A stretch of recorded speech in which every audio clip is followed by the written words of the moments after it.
Good afternoon, welcome back to my channel. My name is Charlotte and this is Charlotte's Shelves. In today's video, I am delighted to bring you a tag video. I was tagged by Paul of the Accidental Bookseller nearly 3 months ago now, and it is sharing with you 20 favourite book covers. Paul wrote on his channel that this was started by Grammaticus Books, and then he saw Michael K. Vaughan do 20 covers, so he himself did 20.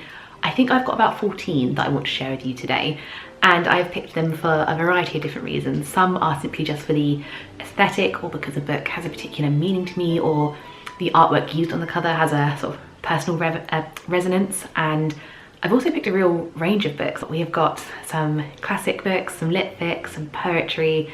There's a couple of horrors and thrillers, and some really gorgeous designs that you are going to love. I will be starting with this giant girl and then moving through the rest of them. So if you're curious to see more books potentially like this in a bit more detail, please keep watching. There's also 2 rules to this tag which I forgot to mention, and these are: you still have to currently own the book, so it has to be in your possession or in your personal library, and then the same book artist can't be selected twice.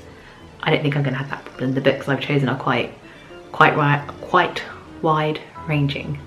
So let's crack on. The first book I wanted to share with you is this edition of Alice in Wonderland by Lewis Carroll. This copy was very generously donated to me by a relative. This is one of my favourite books of all time, and I feel very lucky to have this edition as a result. The cover artwork and illustrations are by the Canadian artist and illustrator Charles Van Sandwyck. This was created as a limited edition of copies for the Folio Society in 2015, so this is one of 1,000 copies. I really love the gold gilt accents on this cover and the subtle literary nods to various plot points in Alice. We can see the Queen of Hearts crown, the croquet hedgehog, and of course our iconic white rabbit looking very dashing. I think this artwork is exquisite, and I think there's 37 or so coloured plates within this work, and there are also black and white illustrations throughout the story. If you would be interested, I can certainly make a separate video going through this book in a lot more detail and sharing just the incredible artwork that is in here. I really love this illustrator's style. It also is quite familiar to me because there was an illustrator I loved as a child called Tony Ditalizzi, and this kind of reminds me of his work too. It has a creamy calfskin vellum binding, hand-bound in 22 karat gold with vellum tips, and it is also signed and numbered by the artist, and each page is hand printed.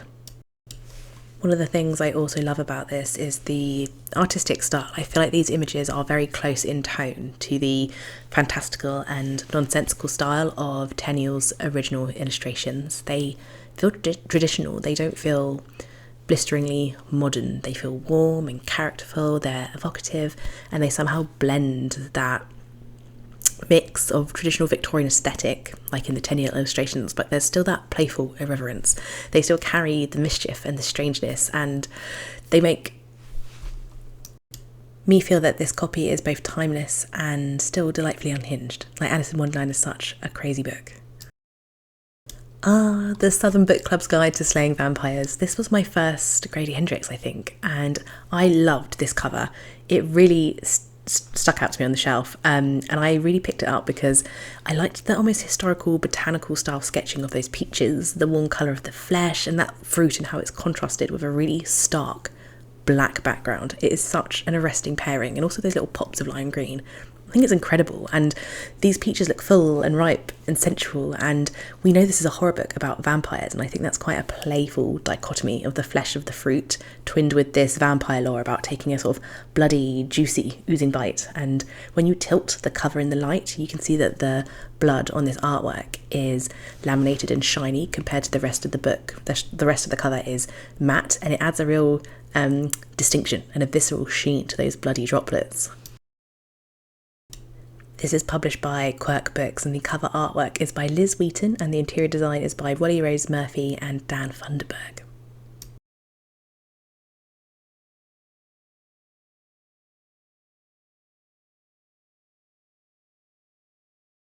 The next book I wanted to share with you is a poetry anthology, and this cover and design is published by Faber and Faber. I think this is such a chic and simple volume of collected poetry.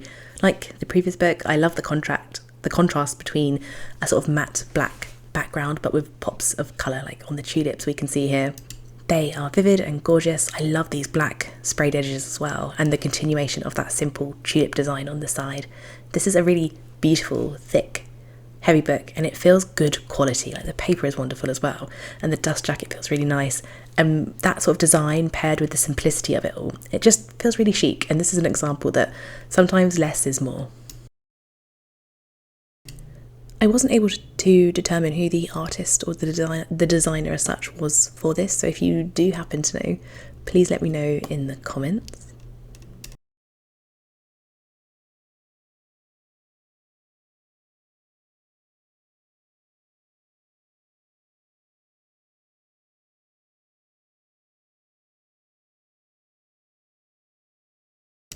The next book I have up is another one that was very kindly gifted to me, and it's a bit of a change of pace from this book, but this is the Norton Shakespeare First Folio Facsimile, and it's the collected works of William Shakespeare. This is bound in red leather and cloth with gilt gold leathering, and I think this looks so smart. It is stunning. It is also obviously a facsimile reprint of the 1623 First Folio, and what makes this edition so special is that each page is a different copy, but it is the best quality page available from the folio copies held at the Folger Shakespeare Library. So there are currently about 230 odd copies of Shakespeare's First Folio left out in the wild. This edition takes the clearest image per page from multiple different copies of his first edition, and it prints them all together so that as a Shakespeare lover or reader, you'll have the cleanest and easiest transcription to see of his plays, because they vary in quality due to publishing and printing methods when the folio was first printed. The Folger Shakespeare Library is based in Washington, DC, and currently holds, I think, 82 copies of the First Folio, which is more than any other institution by a country mile. It is wild. I love this cover because they've chosen quite a famous Renaissance piece of art, and when you're at uni you kind of learn about this particular, I don't want to call it a painting, what is it, an engraving? But this is the Vischer panorama engraving, and it's depicting a view of London. We don't know how literally accurate it is, but it captures an extraordinary stretch of London along the Thames around 1600, and it really preserves some famous buildings and landmarks, including the Globe Playhouse, which we can see on the cover of this book, which was so distinctive for its round structure, and it was one of the first early modern theatres. There are others like the Rose and the Theatre, but this clearly was worth including. And since we don't have photography from this period, I love seeing these small glimpses of what Shakespeare's London would have looked like. I feel like it's the closest we can get to imagining what the Globe was like. Even if this drawing is slightly inaccurate, I think he's depicted 8 to 10 sides, and there's more like, I think, 20 on the real Globe. Oh, sorry, moving on.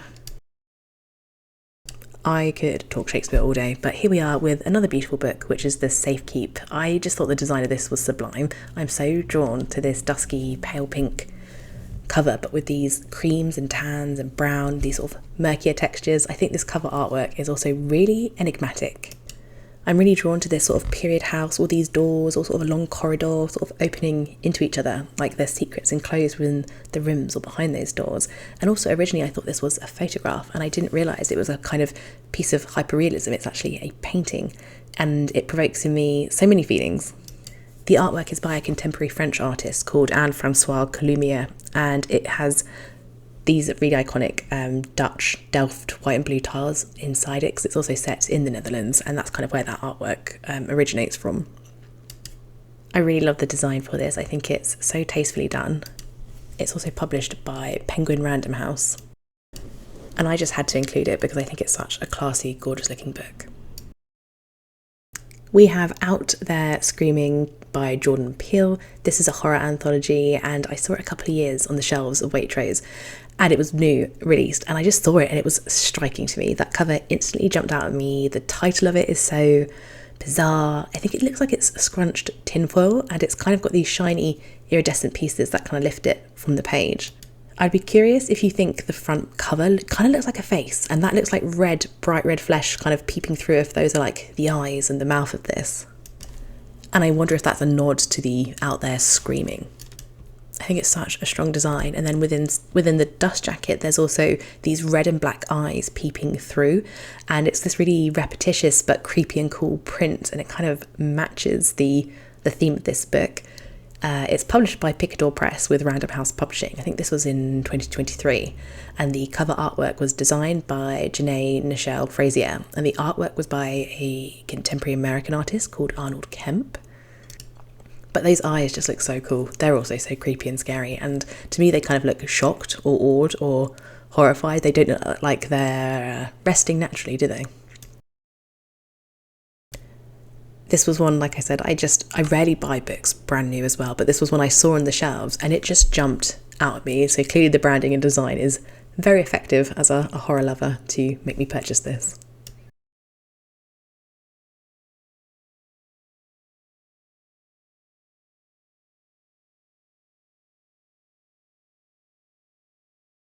The next book that I'm sharing with you is a classic that has been published by Penguin Books, and this is Frankenstein by Mary Shelley. This cover is designed by Coralie Bickford Smith. This cover is so soft. I'm not sure what it's made of, but it's this really soft blue-green design, and I love the anatomical heart engravings. I think those details are super cool.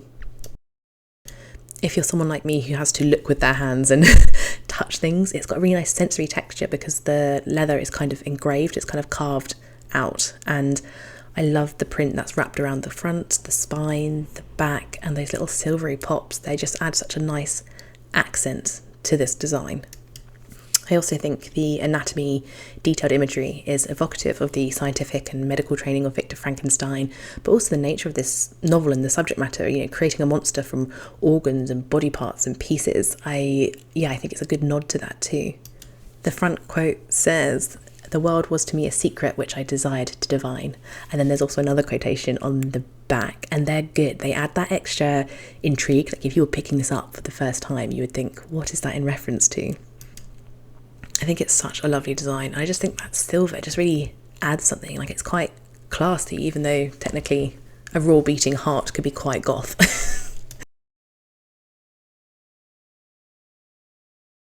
If I haven't said it before, black and gold are two of my favourite colours, so you can see why I chose this cover. So this is Queen Macbeth by Val McDermott, and it's a reimagining of Shakespeare's Lady Macbeth. And whilst I really don't love this book, I really bloody love the artwork design on this. You can see the dust jacket is like a silky, matte, soft paper, but then this red and gold design, like the text of it is bold, it is expressive, and then you have this beautiful feminine symbolism of the flower. Like I'm not sure if it's a rose or if it's a peony. Do let me know what you think if I've even guessed that half correctly, but surrounded subtly by thorns tipped with blood, it kind of sets the tone for what we would expect or could expect from this book. I'm realising with the choices that I've picked, I'm very drawn to a black cover. It also doesn't say who designed this artwork. I did have a good look, but if you do happen to know who did this, let me know. This is also published by Polygon Books.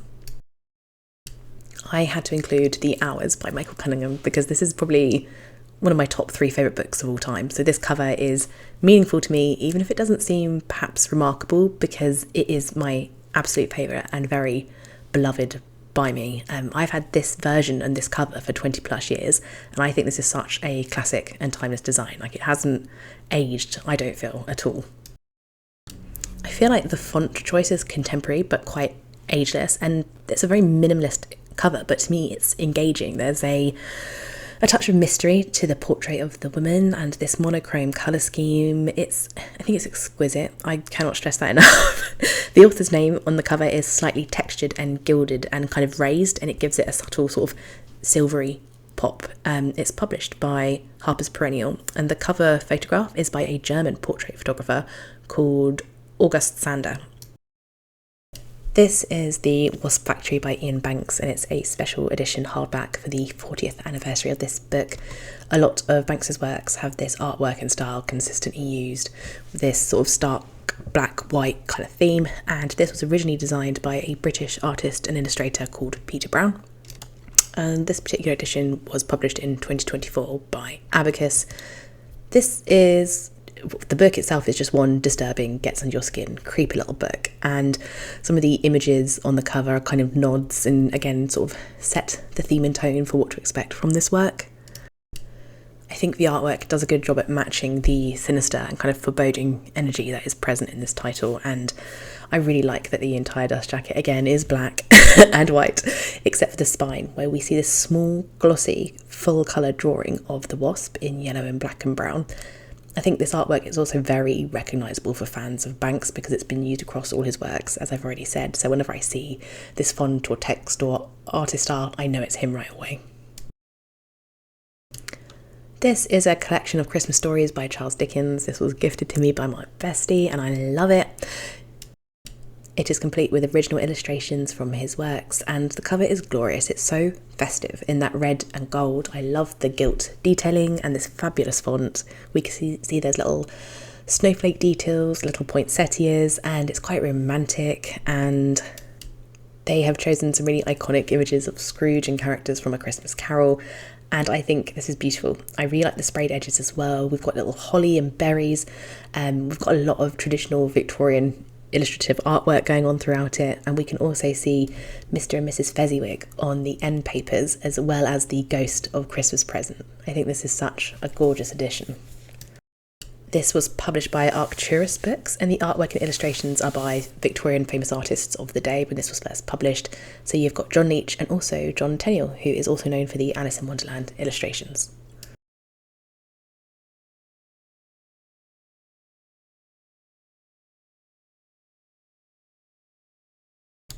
Next we have The Song of Achilles by Madeline Miller. This is the 10th anniversary special edition by Bloomsbury Publishing. I couldn't determine the artist or designer, so again, if you do know who made this incredible artwork, please pop it in the comments.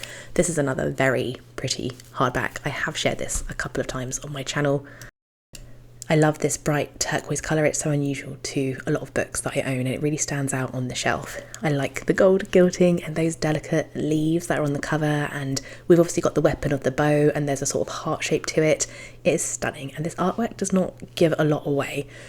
I think you get a small hint because you kind of get this idea of soldiers or violence with arrows and bows, but perhaps love and some other aspects to the plot.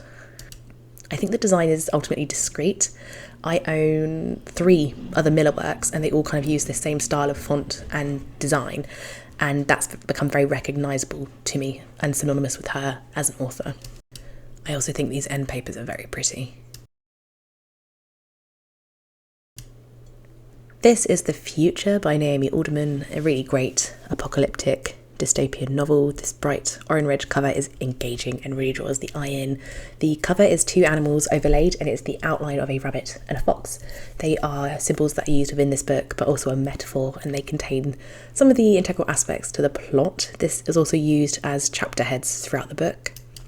Personally, I think this font is kind of hideous, but it sets our expectation of a reader that this is a kind of sci-fi apocalypse type thriller. It reminds me of very old computer type, really. It's quite clunky and chunky. If I hadn't already read Alderman's works, I still would have picked this up because I think it's such a strong cover. This is printed by Fourth Estate as part of HarperCollins, and the cover design is by David Lippman. The next book is Babel by R.F. Kuang. This is another beautiful hardback. I think all these books are beautiful. This is the first edition of this particular type by Harper's Voyage and signed by the author. It's a special edition, and as you can see, it is very black and atmospheric, peak dark academia vibes. It has an illustration of the centre of the city of Oxford with the fantastic fictitious Babel Tower.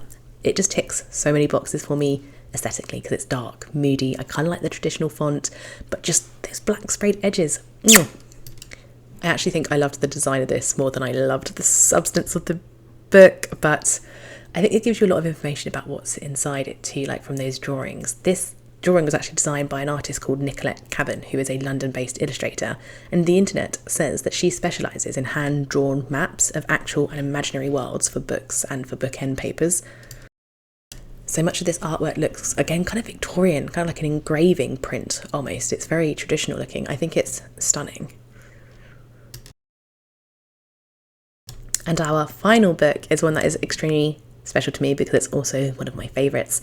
This is Girl with a Pearl Earring. This is an oil painting by the same name by the Dutch painter Vermeer. I think it was around 1665, and I picked this book up because I was studying art at college and I was studying the Dutch masters, and I was really in love with portraiture at the time. That was my preferred output as well, like my own artistic expression was in portraiture, and I was really going through a Vermeer and Rembrandt phase, and I picked this book up when I was about 17 because I recognised and loved that painting, and I came to learn that this was a really iconic, recognisable painting.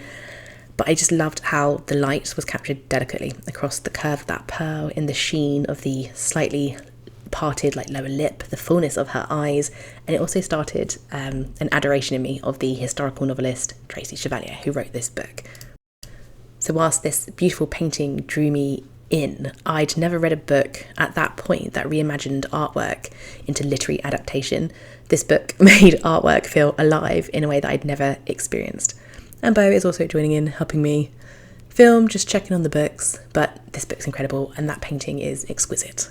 I hope you enjoyed the books and the covers and the titles that I chose today. Please do let me know which one is your favourite down in the comments. And thank you to Paul of the Accidental Bookseller for tagging me. Please do go check out his channel. Please do like, comment and subscribe because it helps me in abundance as a small channel and I deeply appreciate it. Take care and happy reading.